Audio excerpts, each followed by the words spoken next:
Comenzamos hoy nuestro Café y Té y lo hacemos con nuestro amigo Óscar Rabanal. Él es abogado y nos habla de un tema, bueno, que es que más de uno en casa dirá, no, si yo no voy a tener ese momento en mi vida, pero es que le puede llegar a cualquiera. Muy buenas tardes, Óscar, bienvenido. El tema de que te detengan un día y que duermas en comisaría, parece que eso, bueno, pues, pero es que puede llegar por una simple riña, pues porque le faltemos a la autoridad, porque un día cojamos el coche un poco bebido, no sé, pues puede pasar que estemos detenidos, ¿no?, en la comisaría. Es más frecuente de lo que la gente cree.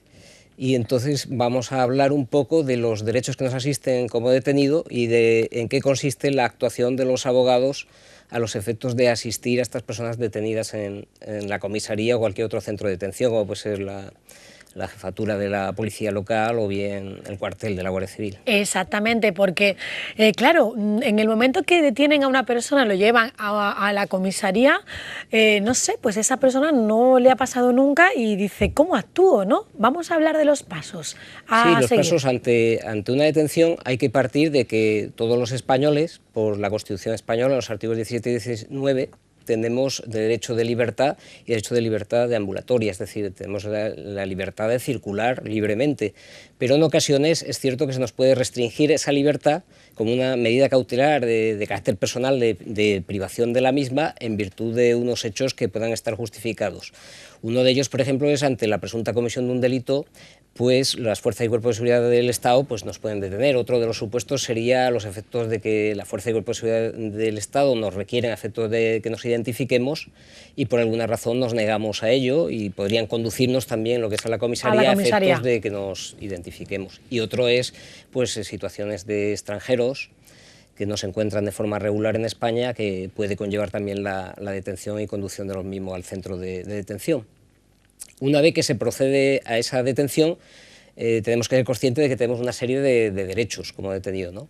Y la policía o las fuerzas y cuerpos de seguridad del Estado tienen esa obligación de informarnos de nuestros derechos. Claro, tienen que leer nuestros derechos, están obligados a esa lectura, ¿no?, de tus derechos. Y además en un lenguaje, dice la ley, accesible y sencillo para que lo entendamos. Tienen también que informarnos de los hechos que se nos imputan y de las razones que han motivado esa detención. Es decir, si es porque hay una denuncia, porque nuestra mujer o nuestra pareja o un policía dice que le hemos agredido, pues tienen que justificarnos, hay estos hechos, claro, y estas son las causas de su detención. Claro, porque una persona que de repente alguien va a su casa y la detiene, tiene que saber, ¿no?, por qué está detenido. En este caso, es en el caso de malos tratos en el que puede pasar esto, que de repente vaya un policía a tu casa porque la pareja haya puesto o haya cursado una denuncia de malos tratos, La ¿no? pareja o bien un vecino, porque ha escuchado una discusión entre la pareja y es bastante habitual que un vecino llama a la policía se presenta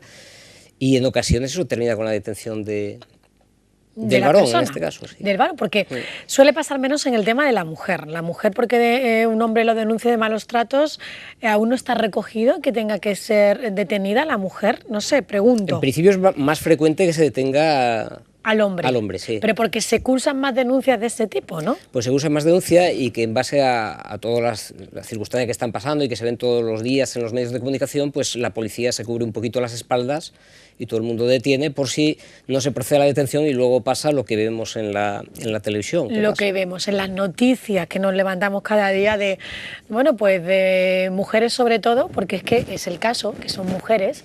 Aquí no decimos que no le pase a hombres, pero es que da la mala suerte que son mujeres las que cada día pierden la vida debido a que su pareja o una expareja, alguien que ha tenido una relación sentimental con ella, pues ha decidido que así es y le quita la vida. Cuando somos detenidos tenemos derecho a una llamada telefónica, ¿no? Sí. Esto lo hemos visto muchas veces en las películas de acción, sobre todo norteamericanas, pero solo es recientemente cuando se modificó aquí la ley de enjuiciamiento criminal y se estableció el derecho del detenido a realizar una llamada telefónica a la persona que él quiera, pero siempre, y esto es importante, siempre tiene que ser en presencia del funcionario de policía. Supervisado. Supervisado por la policía, sí. Pero incluso escuchando la conversación de la otra persona también. No. escuchando lo que dice el detenido. Lo que dice el detenido, no lo que dice... No con la intervención de la comunicación telefónica. Exactamente, siempre delante, ¿no? Por lo tanto, esa llamada puede ser a quien quiera. A quien queramos. Y tenemos el derecho a hacerla. También tenemos el derecho a comunicar a cualquier persona de nuestra familia o bien a nuestro cónyuge, pareja, de que estamos detenidos y dónde estamos detenidos. Bueno, entonces Pero eso lo comunica la policía. Ah, vale, la policía... Nosotros le diríamos a la gente de policía, mire, yo quiero que usted llame a mi mujer y le diga que estoy detenido y que estoy detenido en la comisaría de policía. Y entonces el agente cursa esa llamada. ¿Durante cuánto tiempo nos pueden tener los calabozos de la policía o guardia civil? Bien, la Constitución española y la Ley de Enjuiciamiento Criminal dice que el plazo máximo es de 72 horas, pero ese plazo es un plazo, como decimos, máximo, es decir, el plazo sería el suficiente para el esclarecimiento de los hechos, es decir, si todo se puede hacer, todas las diligencias antes de pasar a una disposición judicial se pueden hacer en 24 horas, no se debe agotar ese plazo máximo de 72 horas. Pero en todo caso, en ese plazo máximo de 72 horas nos tienen que poner o en libertad o a disposición de la autoridad judicial. Claro, eso es lo que te iba a preguntar, una vez que han pasado el plazo y que no se ha esclarecido nada, que oye, pues está todo ahí, que parece ser que realmente la detención ha sido por algo justificado, pasamos a la autoridad judicial. Pasamos a disposición de la autoridad judicial y luego ya ahí nos va a tomar declaración el juez y ya va a ser el juez el que va a decidir nuestra situación personal.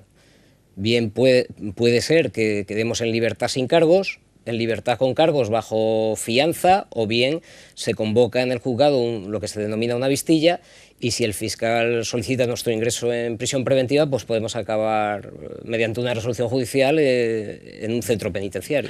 Claro, lo de prisión preventiva pueden pasar meses y meses hasta que es que sabemos, como el caso de La Manada, por ejemplo, que estuvieron incluso casi 2 años, ¿no? Sí, normalmente el plazo máximo de prisión preventiva o provisional, que se llama en la Ley de Enjuiciamiento Criminal, son 2 años, prorrogable a otros 4. ¿A otros 4? Otros 2 más. Otros 2 más, no 4. Un máximo de 4. Luego, a la hora de estar detenido, ¿qué otros derechos nos asisten? Pues tenemos derecho a la asistencia de letrada, por supuesto. Hombre. Es decir, eso es importante porque tenemos derecho a que se llame al abogado que nosotros digamos, ¿no? Exactamente, la llamada, el derecho a una llamada siempre es a la persona que queramos nosotros, pero luego el abogado nosotros y al le podemos familiar, decir a la policía, quiero que llamen al abogado tal. Entonces la policía intenta ponerse en contacto con ese abogado y le llama para que acuda al centro de detención. Si ese abogado no pueden localizarle, o bien rehusara el acudir por la razón que sea, pues porque considera que no es su cliente o que no quiere acudir, siempre entonces se va a designar un abogado de oficio, entonces se va a cursar una llamada al colegio de abogados y el colegio de abogados a su vez va a llamar al abogado que esté prestando el servicio de asistencia al detenido ese día. Claro, porque es que para eso está el colegio de abogados y para eso está el abogado de oficio. Te quería preguntar algo, también vemos mucho en las películas que llega el padre o la madre cuando son chavalines, pagan la fianza y el chaval sale. ¿Eso solamente pasa en América o también aquí en España? Eso pasa en América cuando se detiene a un menor, esto es una especialidad. Entonces también se llama al abogado para que esté presente en la asistencia al menor en la comisaría, pero después pasa directamente a la Fiscalía de Menores, allí en la Ciudad de la Justicia, en Málaga. En Málaga.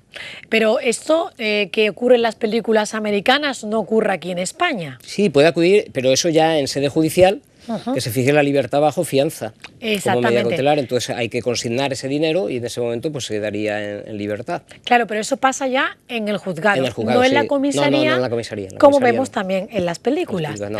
Es que muchas veces no tiene nada que ver el sistema judicial anglosajón con el sistema latino como es el español. De hecho, las personas que nunca han asistido a un juicio y por primera vez van, se imaginan que va a ser como en una película norteamericana, porque claro, estábamos más acostumbrados a ver todo eso en películas a que te pase en la vida real, ¿no? Pero lo cierto es que es bastante diferente. Diferente totalmente, nada que ver el tribunal con el que vemos. Y luego, entre otros derechos, tenemos derecho a la asistencia de un intérprete, si no sabemos el idioma. Si no tenemos el idioma. Tenemos derecho a ser reconocidos por el médico forense o que nos lleven al centro de salud. Si nos encontramos mal. Si nos encontramos mal o tenemos cualquier tipo de lesión para ser asistido por la misma.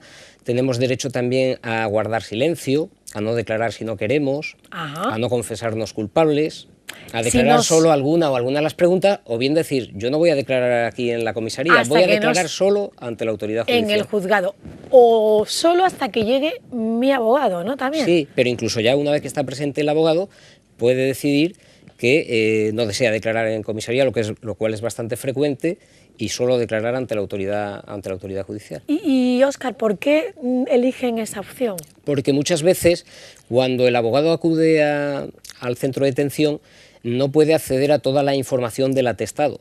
Entonces, en ese momento, uno de los derechos también que tiene el detenido es entrevistarse reservadamente con su abogado antes de prestar declaración. Y ahí no tienen por qué intervenir nadie y escuchar la conversación. No, esa conversación es totalmente confidencial. Privada. Y muchas veces mi consejo, lógicamente, es: yo no he podido tener acceso a todas las diligencias, lo mejor ahora es que no digas nada, y una vez que ya pases al juzgado, en ese momento, antes de que tú declares ante la autoridad judicial, yo ya puedo acceder a todo el expediente y puedo aconsejar o asesorar y enterarme de todo y de todos los cargos que se le imputan en concreto a esa persona, a todas las declaraciones que haya o todos los medios de prueba contra él. Me imagino que tendrán derecho al aseo, a comer, a beber, ¿no? Bien, la situación es bastante mala cuando te detienen. Sí, ¿verdad? Sí, es bastante peor que cuando se entra en prisión. Vale, que claro, estás ahí en un Porque imaginemos que a ti te detienen a las 7 de la mañana de un viernes y tú a lo mejor ya te has tomado unas copas y tú no vas a poder asearte como en tu casa, y entonces cuando tú pasas a disposición judicial, después a lo mejor de 2 días de estar en un calabozo de 1 metro por 2 metros, simplemente en una camita, en un camastro. Con un camastro de piedra, con una manta, pues lógicamente tus condiciones son bastante malas. Pero comer sí, ¿no? Sí, comer sí. Comida. Sí, pero a lo mejor un bocadillo, sí. En fin. Bueno. Pero que las condiciones son bastante malas, claro. Por lo tanto, no es nada agradable. Y ahí es donde una de las quejas que hay, por ejemplo, en Estepona, en los juzgados, porque no están preparados, es que las detenciones siempre tienen que ser de la forma que menos perjudiquen a tu persona, a tu patrimonio o a tu imagen, ¿no? Claro, a la integridad de la persona. Entonces, los juzgados deberían estar preparados para que las personas detenidas entraran por un lugar donde no pudieran verle otras personas. Claro, porque están en la misma puerta que en la que entra gente para hacer otras gestiones, ¿no? Por ejemplo, en una de las sedes judiciales de Estepona, uno entra detenido por la misma puerta donde está la gente esperando para sacarse una partida de nacimiento. Por ejemplo. Entonces eso es una imagen muy mala, más en un pueblo donde pueden decir, mira fulanito, he visto a fulanito esposado, porque lógicamente una vez que se produce la conducción desde el centro de detención al juzgado, tú vas esposado, entras en unas condiciones, como he dicho, que no son las mejores, no vas peinado como tus mejores días, ni llevas tus mejores galas, y muchas veces tu olor también es bastante mejorable. Claro, un poco desagradable. Entonces por lo tanto, es bastante desagradable. Por ejemplo, en la Ciudad de la Justicia en Málaga, tú puedes pasear por todo el centro judicial sin ver a un detenido. Claro, pues por lo tanto eso es algo que reclamamos aquí en Estepona, es algo que queréis los letrados, imagino que el Colegio de Abogados ya lo ha puesto así sobre la mesa, ¿no? Y que muchas veces las personas solo lo ven cuando son detenidas.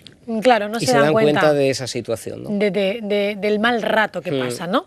Bueno, esperemos que nunca, ninguno de los que estamos aquí, tengamos que pasar y contar ese mal rato, porque no es agradable, ni es gusto para nadie encontrarse en esa situación, pero bueno, habrá que seguir y luego sí me cumpliendo. gustaría hablar un tema que es importante, que detenidos, podemos ser detenidos cualquier persona por cualquier hecho. Muchas veces, al pasar a disposición de la autoridad judicial decide que se archive el tema, no ve ningún tipo de indicio de delito, y entonces es cierto que cuando te detienen te someten a una serie de lo que es la reseña, lo que conocemos de poner las huellas, y genera una serie de antecedentes policiales. Es decir, es como si dijéramos estamos fichados, ¿no? Vulgarmente hablando. Si después ese tema judicialmente se archiva, existe la posibilidad de cancelar esos antecedentes policiales para que se retire de esa base de datos que tiene la policía nuestras huellas. Claro, que no estemos marcados. Que no estemos marcados, sí. Aunque los antecedentes penales no es lo mismo, los policiales no son lo mismo que los penales.